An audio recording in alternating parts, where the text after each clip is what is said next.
അതായിരുന്നു ഞാൻ കാത്തിരുന്ന എന്റെ കംബാക്ക് മൊമെന്റ്. ഇത് ഞാൻ കടക്കും.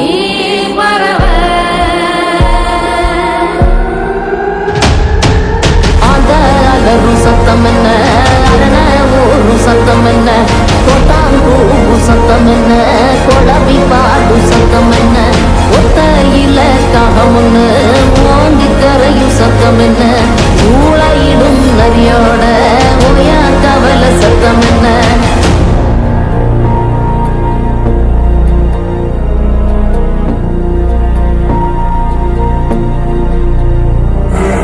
மல்லிகா கத்தும் சத்தம் பணஞ்சால காத்து சத்தம் திருநாயின் ஊழ சத்தம் தெரியாத ஏதோ சத்தம் உள்ளத்தாச்சி தூரத்துல புலம்பி அழுவும் சத்தம் ஒரு காலமா